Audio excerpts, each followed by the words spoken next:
Grâce au Concorde, les voyages supersoniques sont devenus une réalité. Aérodynamique et élégant, volant à 2 fois la vitesse du son, cet avion était un symbole de prestige et de fiabilité. Pourtant, un accident impliquant cet appareil a causé la mort de 113 personnes en seulement 120 secondes. De nos jours, les simulations virtuelles sur ordinateur nous permettent de voir exactement ce qui s'est passé. Les catastrophes sont rarement le fruit du hasard. Elles résultent souvent d'un enchaînement d'événements malheureux. Aujourd'hui, dans la Minute de Vérité, le crash du Concorde. Europe, France, Paris. Nous sommes le 25 juillet 2000 à l'aéroport Roissy-Charles de Gaulle.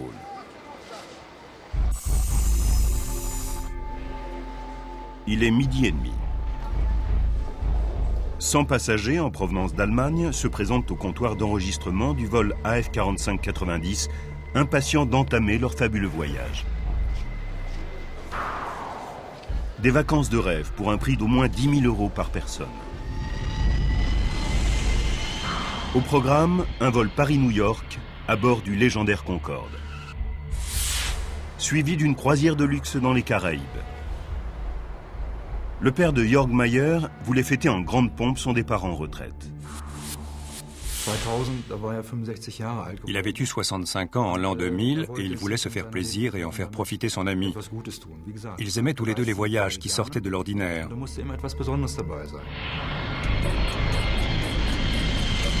Le Concorde était un appareil unique en son genre, racé, luxueux et surtout hyper rapide. Volant à plus de 2200 km/h, il assurait la liaison entre New York et Londres ou Paris en 3h45.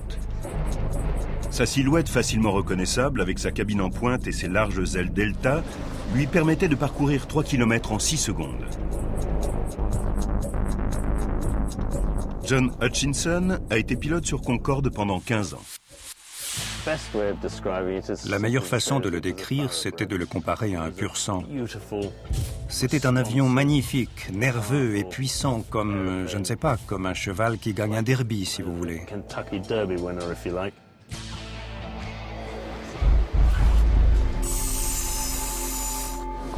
À 13h30, tous les passagers du vol supersonique ont fait enregistrer leurs bagages.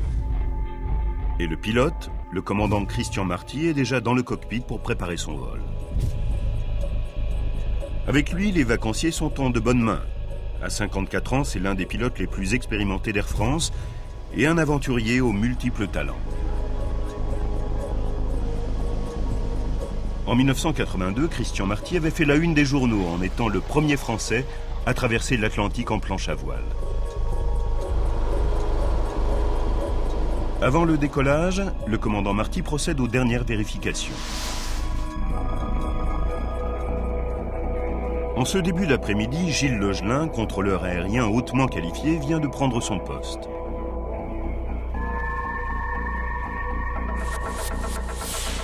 Ce jour-là, j'étais de service dans la tour sud de l'aéroport Roissy-Charles de Gaulle.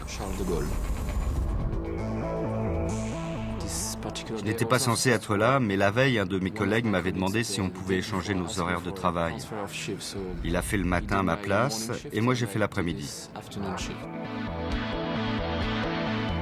En acceptant de remplacer son collègue, Gilles Legelin ne perd pas au change. C'est lui qui sera responsable du décollage du Concorde. Le Concorde est l'un des plus beaux avions au monde. Il a une ligne très pure.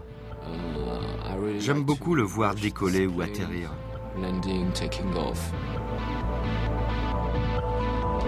En procédant aux vérifications avant décollage, le commandant Marty découvre que le moteur numéro 2 a un problème technique.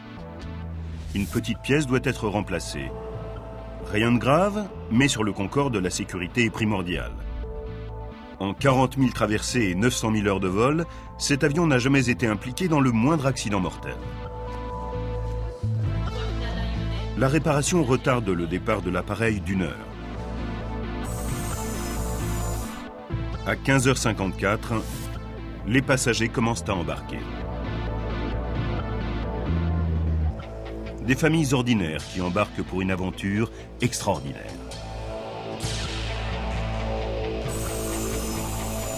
À 16h35, le Concorde est prêt à prendre les airs. L'excitation monte parmi les passagers, tandis que le supersonique roule vers la piste de décollage. Dans sa tour de contrôle, Gilles Logelin autorise le vol Air France 4590 à décoller de la piste 26 droite. Il est 16h40. Jusque-là, pour l'équipage et les passagers, tout est normal. Le commandant Marty aligne son avion en début de piste, prêt à lâcher les gaz des 4 moteurs Rolls-Royce qui équipent le Concorde. Pour le pilote à la retraite John Hutchinson, c'était toujours un moment à part. En appuyant sur les manettes des gaz, on sentait comme une pression dans le bas du dos lorsque l'avion accélérait sur la piste. On aurait dit qu'il voulait monter dans le ciel le plus rapidement possible pour rejoindre son milieu naturel.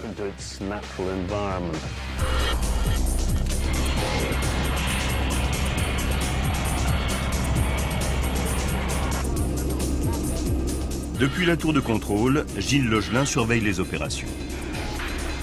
Je regardais le Concorde prendre de la vitesse sur la piste parce que c'est toujours un beau spectacle. C'est un avion très lourd qui part lentement et qui prend ensuite de la vitesse. Sur la piste longue de 4000 mètres, le Concorde accélère pour atteindre 320 km/h. Grâce à des images de synthèse, nous avons recréé ce qui s'est ensuite passé. Pour Gilles Logelin, c'est une vision d'horreur. Tout à coup, j'ai vu des flammes à l'arrière de l'appareil.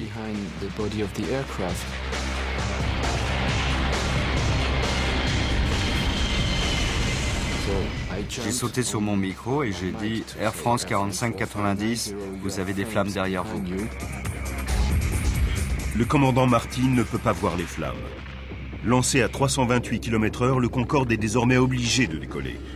Il ne lui reste plus en effet que 2000 mètres de piste et il lui en faudrait 3000 pour être sûr de pouvoir s'arrêter. À une telle vitesse, quelle que soit la situation, l'avion doit décoller. Il ne pouvait pas interrompre le décollage. Je regardais les flammes et j'ai vu le nez du Concorde se relever.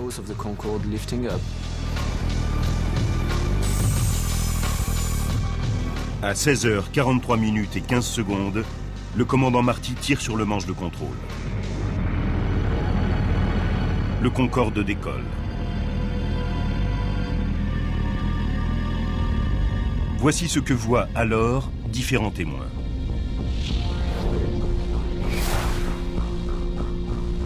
Martine Bornet travaille dans un bureau à la limite ouest de l'aéroport. À 16h44, elle assiste à un terrifiant spectacle. Alors le jour du crash du Concorde, j'étais donc dans mon bureau et j'ai aperçu par ma fenêtre que le Concorde a décollé avec l'arrière de l'avion d'énormes flammes. J'ai eu très peur puisque l'avion allait peut-être exploser juste là devant nos bureaux. L'avion en flammes passe juste au-dessus des bureaux en question.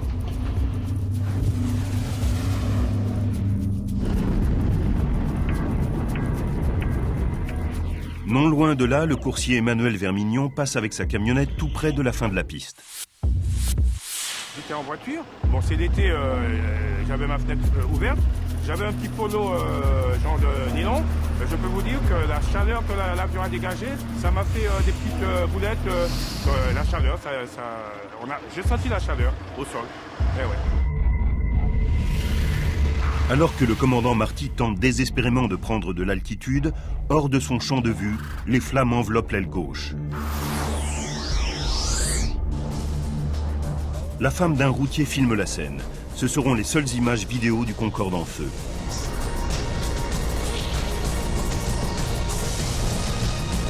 Ce document amateur sera un élément clé de l'enquête.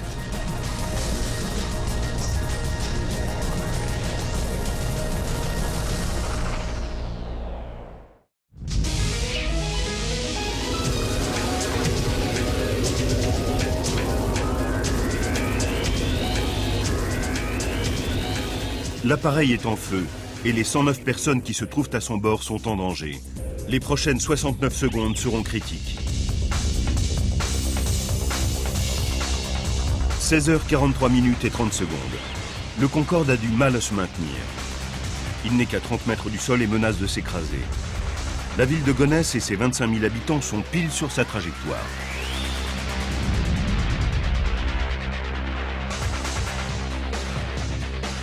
Christine Turpin se dirige à ce moment-là vers la station-service qu'elle tient à Gonesse. Voilà, ben là j'étais là, je rentrais de faire mes courses et puis je vois un avion, enfin je le Concorde avec le feu derrière, j'ai ralenti. Et puis j'ai pris l'avion avec le feu. Le commandant Marty ne sait plus quoi faire.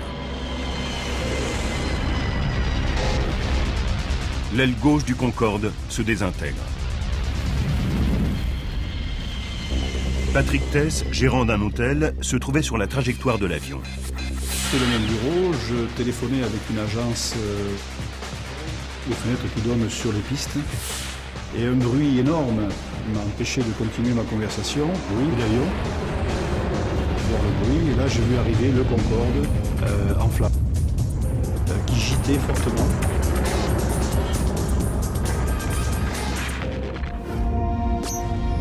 Le Concorde fait un brusque virage à gauche. L'avion décroche et fonce vers le sol.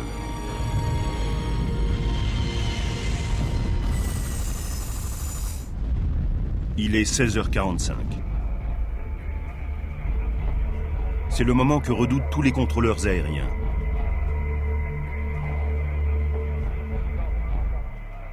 Gilles Logelin se précipite sur son micro.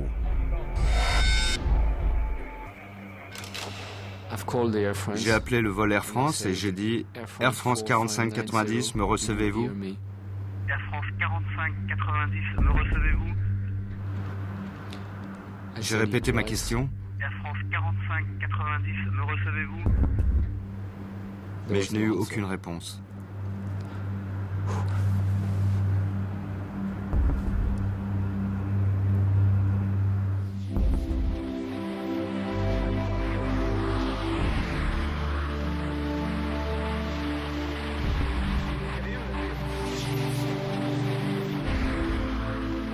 Avec 109 personnes à bord et son plein de carburant, le supersonique s'écrase sur un hôtel en périphérie de Gonesse.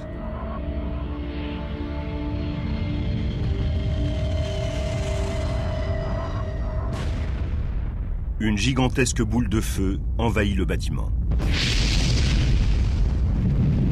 Alice Brooking, une enseignante britannique, vient de prendre une chambre au premier étage. Je me suis précipitée vers la porte. J'ai vu qu'il y avait des flammes et que je ne pouvais pas descendre par l'escalier. J'ai traversé la pièce pour aller à la fenêtre. Heureusement, j'ai vu le réceptionniste qui était déjà en bas dans le parking et il m'a dit « Sautez ». Au même moment, Christine Turpin est témoin de l'explosion. Un instant, elle craint le pire. Et en partant comme ça, paf, il est tombé. Et moi, d'ici, j'ai cru qu'il était tombé sur la station. Donc je pensais qu'il y avait ma fille, la petite fille, le caissière et tout, que tout le monde était mort. Juste au moment où elle arrive, un accoudoir de l'avion tombe sur la station-service.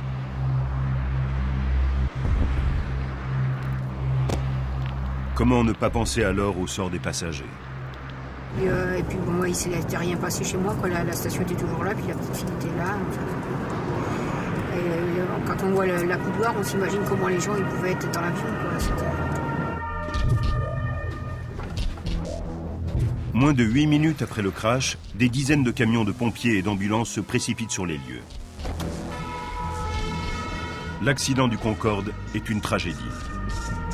Le commandant Fabrice Chauvin, responsable régional des secours incendies, dirige les opérations de sauvetage. J'ai plusieurs choses qui me passent par la tête. Donc c'était important pour moi, c'était de cadrer l'intervention en deux parties bien distinctes. La partie accident d'avion, extinction d'un probable incendie, dégagement des victimes. Et d'un autre côté, la partie soins des victimes, traitement avant leur évacuation vers un hôpital. L'intensité des flammes est telle qu'il faudra 3 heures pour maîtriser l'incendie. Comme le montrent ces images diffusées dans un journal télévisé, il est impossible de reconnaître ce qui reste de l'avion et de l'hôtel dans cet amas de débris calcinés. Les sauveteurs commencent à dégager les corps.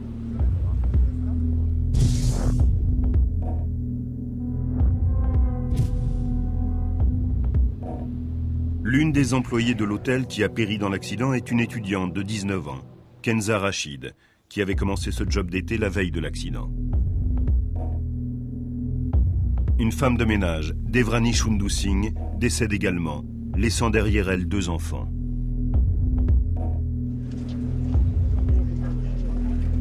La plupart des corps sont carbonisés et impossibles à identifier. Les médecins légistes devront travailler à partir des dossiers dentaires.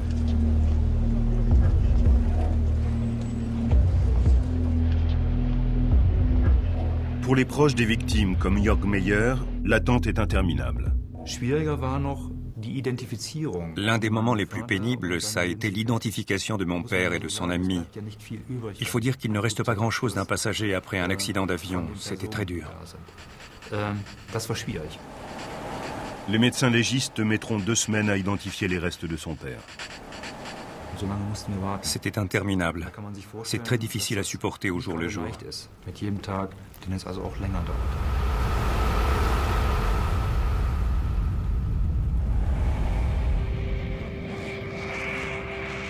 La nouvelle du crash du Concorde fait l'effet d'un électrochoc.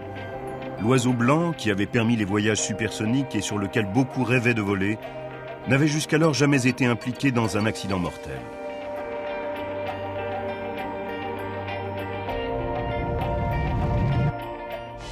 Mais 120 secondes ont suffi à ternir à jamais la légende. Aujourd'hui, en retraçant les événements qui ont conduit au drame et en analysant les résultats de l'enquête, nous pouvons vous révéler ce qui s'est réellement produit. Les nouvelles techniques de simulation virtuelle nous permettent d'aller là où aucune caméra ne peut aller, au cœur de la catastrophe.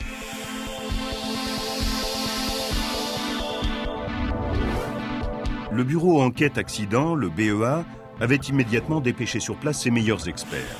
Grâce aux informations qu'ils ont recueillies, nous pouvons maintenant reconstituer l'enchaînement des faits et comprendre ce qui a conduit à cette terrible tragédie. Au début de l'enquête, aucune hypothèse n'est écartée. Le commandant de bord a-t-il commis une erreur ou cet avion réputé parfait recélait-il un défaut technique ? Les enquêteurs commencent par une vérification de routine de la liste des passagers et des bagages. Ils découvrent immédiatement un fait suspect. 19 bagages embarqués n'apparaissaient pas dans l'état de charge. Ils n'appartiennent pas aux passagers du vol AF4590. Un terroriste aurait-il pu cacher une bombe dans l'avion? Ce ne serait hélas pas la première fois. En 1988, 270 personnes ont trouvé la mort dans l'accident de Lockerbie, lorsqu'une bombe placée dans un bagage a explosé et détruit un Boeing 747 de la Pan American. À Gonesse, les enquêteurs quadrillent la zone de l'accident pour procéder à des recherches méticuleuses. Ils photographient et étiquettent tout ce qu'ils trouvent dans chaque section.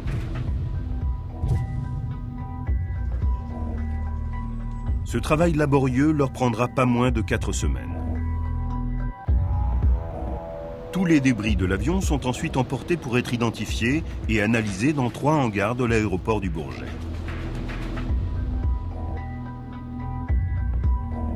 Voici tout ce qu'il reste de l'hôtel. L'impact du crash et la force de l'incendie ont réduit un bâtiment de 40 chambres en un tas de gravats.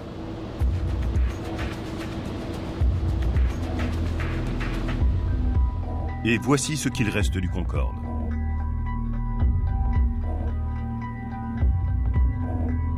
Ce fleuron de la technologie moderne n'est plus qu'un amas enchevêtré de caoutchouc carbonisé, d'aluminium, de plastique fondu et de systèmes hydrauliques déchiquetés.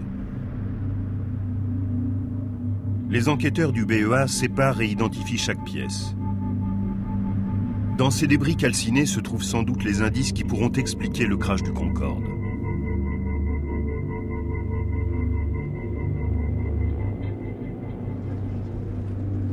Au bout de quelques heures, les experts du bureau enquête accident localisent les boîtes noires. Ces appareils embarqués sur chaque avion enregistrent les paramètres techniques essentiels et les conversations dans le cockpit.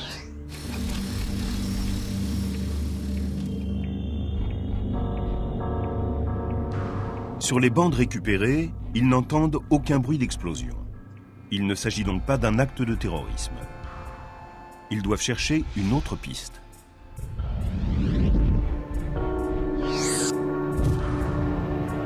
Ils s'intéressent alors à la réparation de dernière minute réclamée par le commandant Marty avant le décollage. Ils savent que le Concorde était arrivé de New York la veille, avec un problème sur l'inverseur de poussée du moteur numéro 2. Les inverseurs de poussée aident l'appareil à ralentir après l'atterrissage. Les enquêteurs analysent avec soin les paramètres du vol, mais rien ne leur permet de conclure qu'un inverseur défectueux puisse être à l'origine de l'accident. En attendant que les causes du crash soient déterminées, les autorités françaises suspendent le certificat de navigabilité des vols Concorde d'Air France. Toute l'attention se concentre désormais sur les 120 secondes qui ont suivi le décollage du Concorde. Le commandant John Hutchinson a effectué des centaines de décollages sur cet appareil. Une fois l'avion aligné sur la piste, le commandant déclenche le chrono et pousse à fond la manette des gaz. Le rôle du commandant de bord est de maintenir une trajectoire rectiligne sur la piste. Le copilote, lui, doit annoncer les vitesses. Quant à l'officier mécanicien navigant, il vérifie tous les instruments, en particulier ce panneau, les instruments moteur-réacteur.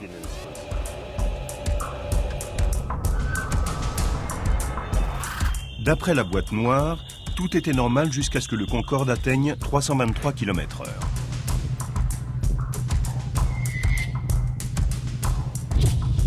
L'appareil est alors à 79 secondes de la catastrophe.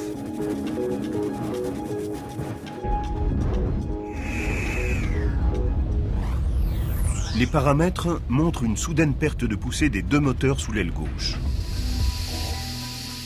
Aussitôt après, la boîte noire enregistre l'avertissement de la tour de contrôle. Air France 4590, vous avez des flammes derrière vous.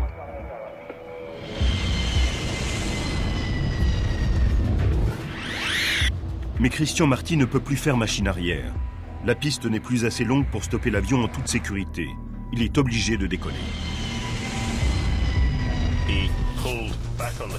Il a tiré le manche de contrôle pour que le nez de l'avion fasse un angle de 12 degrés 9 avec la piste.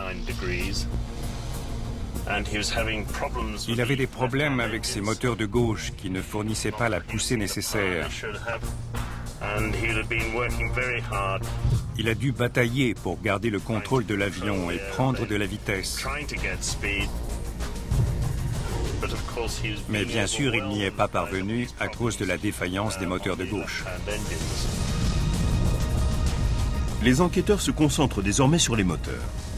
Pourquoi ont-ils perdu de la puissance à un moment aussi crucial ?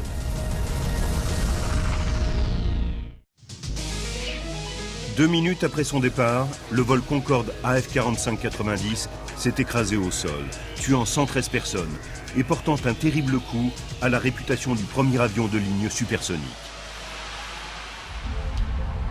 Grâce aux toutes dernières méthodes d'infographie et à l'étude du rapport officiel du BEA, l'enchaînement dramatique des événements qui ont mené à la catastrophe se dessine peu à peu.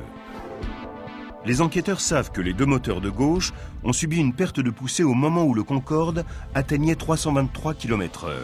Reste à établir pourquoi. C'est alors que le BEA découvre un nouvel indice. Des fragments de pneus sur la piste, dont un de 4,5 kg. Les tests confirment qu'ils proviennent du Concorde. C'est un détail crucial. Pourquoi ? Parce que la pression des pneus du Concorde est extrêmement élevée et qu'ils sont davantage susceptibles d'éclater, surtout au moment du décollage et de l'atterrissage. Le pilote John Hutchinson nous explique pourquoi. Quand le commandant tire sur le manche pour prendre de l'angle, il comprime le train d'atterrissage sur la piste, augmentant ainsi la pression sur les pneus et les roues à ce moment précis. Cette pression supplémentaire rend les pneus du Concorde encore plus vulnérables. Les enquêteurs tiennent une piste. En compulsant les archives, le BEA découvre que les éclatements de pneus sont courants sur les Concordes. En 24 ans, plus de 50 cas d'éclatement de pneus au moment du décollage ou de l'atterrissage ont été signalés.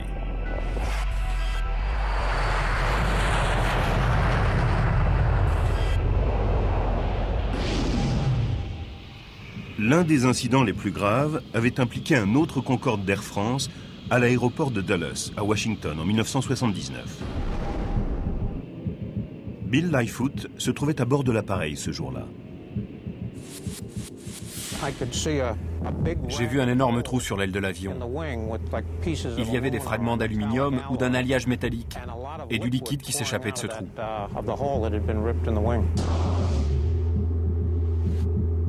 Le rapport officiel avait conclu qu'un pneu avait éclaté pendant le roulage. Ensuite, la partie métallique de la roue avait surchauffé et explosé juste avant le décollage.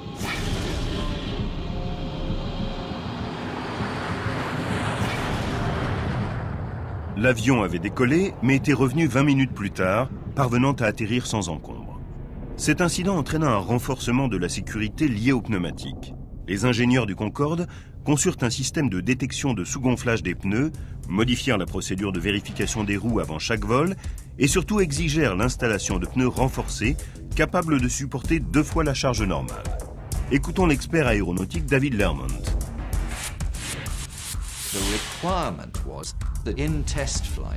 Lors des vols d'essai, même si tous les pneus avaient éclaté, on devait pouvoir terminer la procédure de décollage.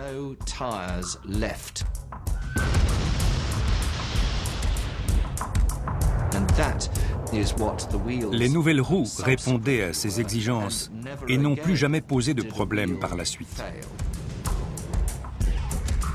Du moins pendant 18 ans et jusqu'à la catastrophe de Gonesse. Malgré les mesures de sécurité, l'un des pneus du Concorde a éclaté.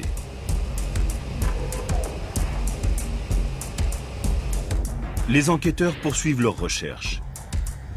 Ils réexaminent tous les débris trouvés sur la piste et font une découverte capitale.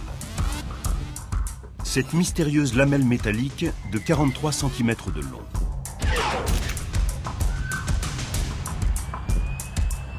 Elle coïncide parfaitement à l'entaille retrouvée sur le pneu du Concorde.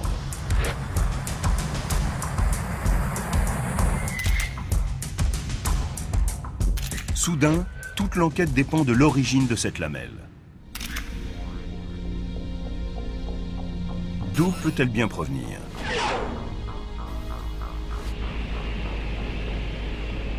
Commence alors un minutieux travail de détective. Il faudra aux enquêteurs 5 semaines pour comparer la lamelle aux milliers de pièces qui composent les avions. Les enquêteurs finissent par découvrir que cette lamelle métallique provient du capot de l'inverseur d'un moteur de DC-10. Le suivi de vol de Paris confirme qu'un DC-10 de la compagnie Continental Airlines a décollé 5 minutes avant le Concorde. Lorsqu'on retrouve l'avion en question à Houston, au Texas, il manque bel et bien une pièce au capot d'inverseur, une lamelle métallique qui avait été fixée 16 jours plus tôt lors d'une opération de maintenance du DC-10. Quand David Lermont voit pour la première fois des photos de cette pièce, il est stupéfait. Ses bords étaient vraiment mal finis, pas seulement parce que le Concorde lui avait roulé dessus, mais parce qu'elle avait été fabriquée comme ça à l'origine. Elle avait été usinée comme ça dès le départ. La seconde chose qui m'a étonné, c'est qu'un tas de trous avait été percés pour pouvoir mettre des vis ou des rivets. Il y en avait partout. Pour les enquêteurs, le scénario de l'accident se précise. C'est sans doute bien la lamelle métallique qui a provoqué le crash du Concorde. 81 secondes avant le crash, le Concorde AF4590 roule sur la piste à 323 km/h. C'est alors qu'un pneu heurte la lamelle métallique. Il éclate et un énorme morceau de pneu en caoutchouc de 4,5 kg est brusquement projeté contre l'aile. Or, les réservoirs de carburant du Concorde se trouvent dans les ailes. Et ces voilures Delta ne sont pas conçues pour supporter un tel impact. Ce cas de figure n'avait jamais été envisagé durant les essais de certification de l'appareil. On avait alors estimé qu'en cas d'éclatement d'un pneu, les fragments qui pourraient se détacher ne pèseraient pas plus d'1 kilo. Le fragment qui heurte l'aile du Concorde ce jour-là pèse quasiment 5 fois plus. Personne n'avait envisagé un tel impact.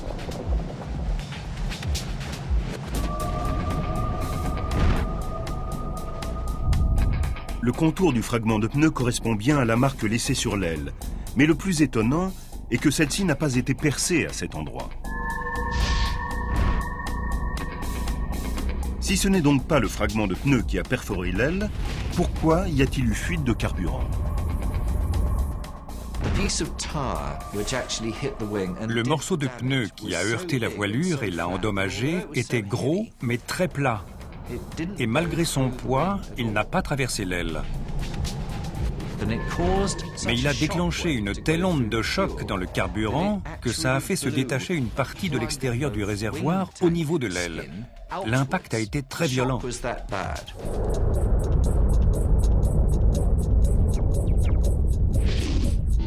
Lorsque le morceau de caoutchouc heurte l'aile, une onde de choc perfore l'endroit le plus faible du réservoir et le carburant jaillit à l'extérieur.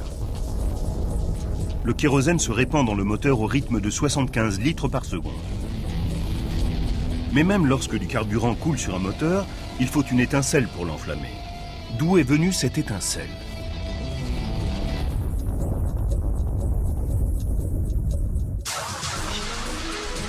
Dans leur enquête sur le terrible accident du vol Concorde d'Air France AF 4590, les enquêteurs sont de plus en plus près de la vérité.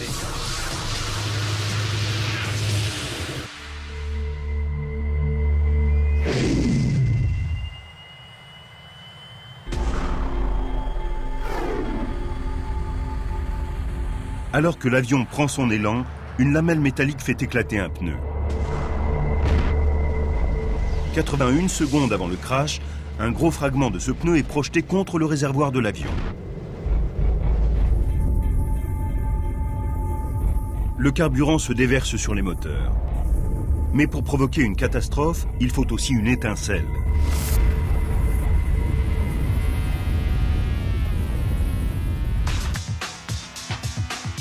L'enregistrement des conversations dans le cockpit révèle que les pilotes ont eu un problème pour rentrer le train d'atterrissage après le décollage. Alors que le Concorde a du mal à prendre de la vitesse, le commandant Christian Marty demande que le train soit rentré. Le train ne réagit pas.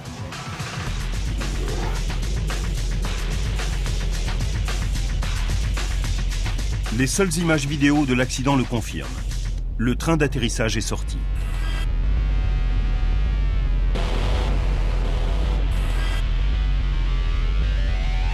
Pour quelle raison le train d'atterrissage n'a-t-il pas pu se rétracter? L'explication la plus probable est démontrée par cette simulation sur ordinateur.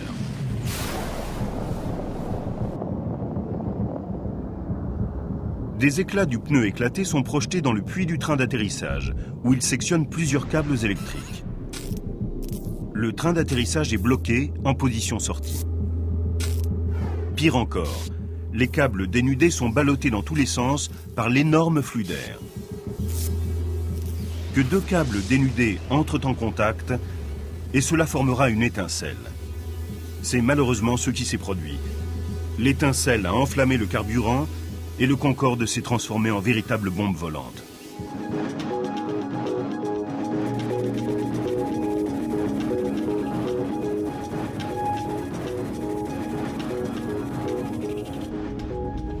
Voici ce qu'a dû vivre le commandant Christian Marty dans le cockpit. De là où il est assis, il ne peut voir les flammes. Il sait seulement que le moteur numéro 2 a eu une perte de poussée au moment du décollage. Une seconde plus tard, la tour de contrôle le prévient de l'incendie. Air France 4590, vous avez des flammes derrière vous. Ces images virtuelles reconstituent le décollage du Concorde. Les choses se compliquent encore pour le commandant Marty puisque le moteur numéro 1 enregistre lui aussi une perte de poussée. L'expert en sécurité aéronautique David Lermont nous explique pourquoi. La forte fuite de carburant qui a jailli de ce gros trou a littéralement inondé ce moteur, qui a peu à peu perdu de sa puissance et s'est arrêté. Il ne restait plus aux pilotes que 2 moteurs, alors qu'ils ont l'habitude d'en avoir 4. Cela ne pouvait pas arriver à un pire moment.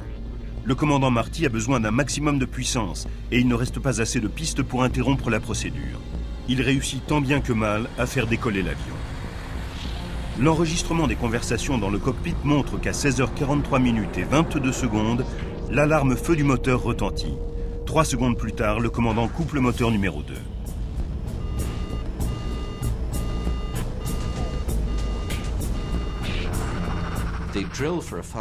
La procédure en cas d'alerte incendie est de couper le moteur et l'arrivée de carburant et d'actionner ensuite l'extincteur à incendie pour tenter d'éteindre le feu. Le Concorde n'est plus qu'à 53 secondes de la catastrophe. Depuis la tour de contrôle, Gilles Logelin essaie d'aider du mieux possible le commandant Marty. Faites à votre convenance, vous avez la priorité pour le retour sur le terrain. Mais à 60 mètres d'altitude, le Concorde est trop bas pour pouvoir faire demi-tour. Le commandant Marty décide donc de conduire son avion vers l'aéroport du Bourget, à 5 km de là.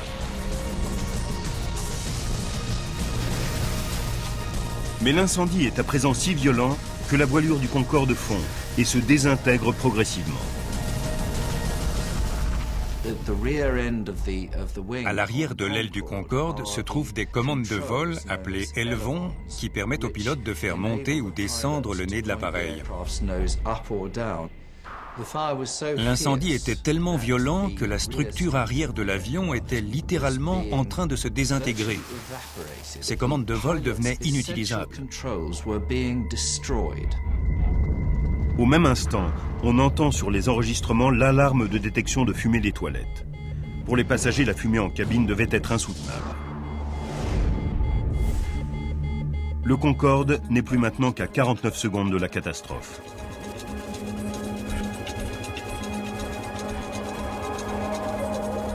Dans le cockpit, Christian Marty se bat avec les instruments pour tenter de prendre de la vitesse et de l'altitude. Mais l'aile et les élevons sont en partie détruits.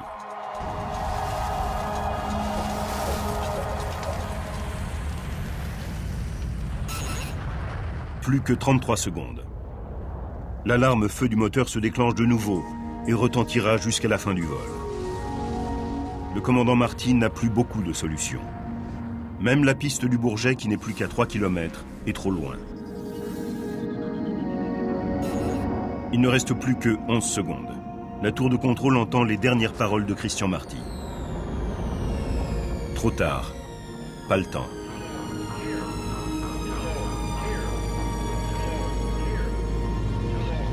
Plus que 4 secondes. L'avion plonge sous les 15 mètres.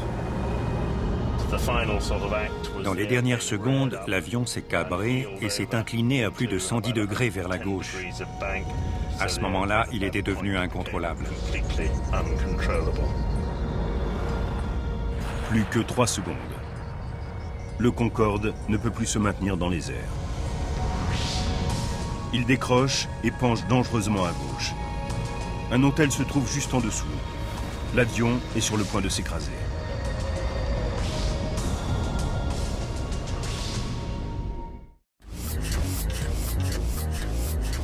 « 118 secondes après que le Concorde s'est élancé sur la piste, les 109 personnes à son bord voient la mort en face.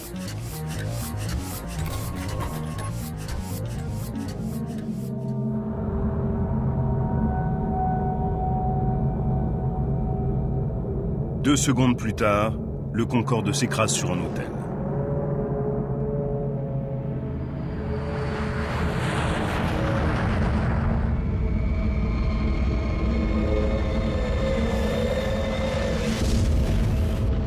Les 100 passagers et 9 membres d'équipage sont tués, ainsi que 4 personnes dans l'hôtel. Gilles Legelin, qui a autorisé le Concorde à décoller, assiste impuissant aux dernières secondes de l'oiseau blanc. J'ai su que c'était fini. Cela ne faisait que confirmer une réalité que je refusais d'accepter. Jusqu'à ce moment précis, je me disais encore que ce n'était pas vrai, que ce n'était pas possible.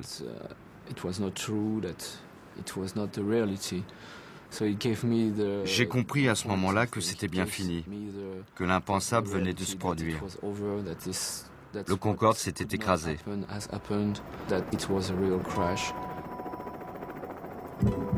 L'impeccable tableau de service du Concorde, 25 années de vol sans incident grave, est balayé d'un coup en 120 secondes. C'est un impact d'une violence inimaginable. Les passagers n'ont eu que quelques secondes pour se préparer à la mort.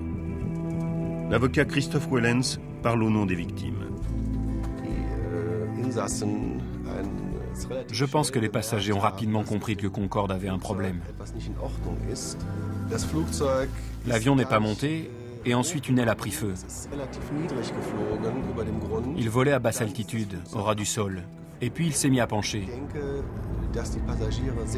Je pense que les passagers ont compris que quelque chose de terrible allait se produire et qu'ils allaient sans doute mourir.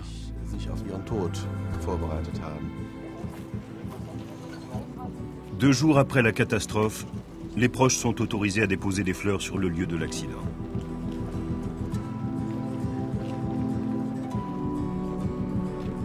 Aujourd'hui encore, ils ressentent un terrible sentiment de perte. Jörg Mayer a perdu son père dans cet accident. Il me manque terriblement. Il a laissé un vide qui ne peut pas être comblé. Le plus terrible, c'est qu'il n'est pas décédé de mort naturelle, mais dans un terrible accident. Il est parti dans la force de l'âge. La catastrophe a également traumatisé durablement certains habitants de Gonesse. Patrick Thess a échappé de peu à la mort. Il travaillait juste à côté de l'hôtel sur lequel s'est écrasé le Concorde. Aujourd'hui encore, il reste hanté par ces événements.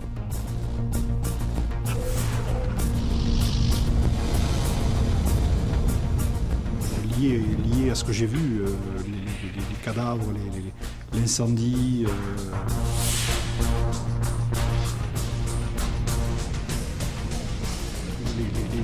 les blessures de Mme Fruchtot,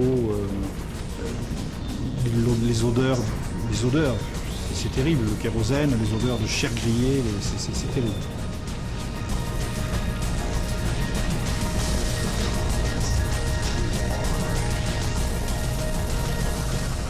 Pour le Concorde, la catastrophe de Gonesse marque le début de la fin. 3 semaines après le crash, tous les Concordes sont cloués au sol. Air France et British Airways, les 2 compagnies qui opèrent le supersonique, se voient contraintes de revoir drastiquement leurs normes de sécurité. Les pneus sont renforcés pour continuer à être fonctionnels, même après avoir été crevés par une lame de 30 cm de long. Les ingénieurs équipent les réservoirs de carburant d'un revêtement en Kevlar, à l'épreuve des balles, pour éviter toute perforation. Ils renforcent la protection des câblages électriques des puits des trains principaux.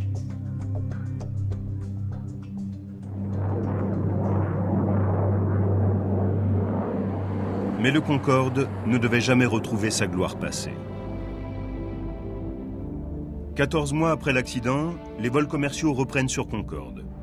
Mais les coûts de maintenance et de remise à niveau de la flotte vieillissante s'avèrent trop élevés. La baisse de fréquentation est également spectaculaire et le 24 octobre 2003, le Concorde décolle pour son dernier vol commercial. C'est la fin de la première ère des voyages supersoniques. Le Concorde finira ses jours au musée.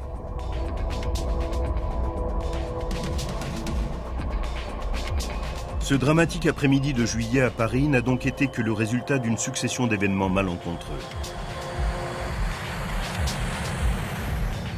Une lamelle métallique sur la piste perfore un pneu, ce qui projette des morceaux de la roue contre l'aile. Une onde de choc entraîne une perforation du réservoir et une fuite de carburant. Et des débris sont projetés dans le train d'atterrissage où il sectionne des câbles électriques.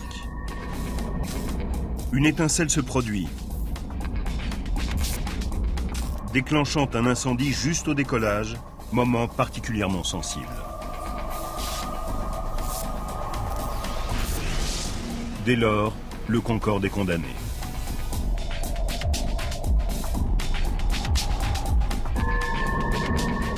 Une suite d'événements que personne n'aurait pu prévoir a signé la fin d'un mythe.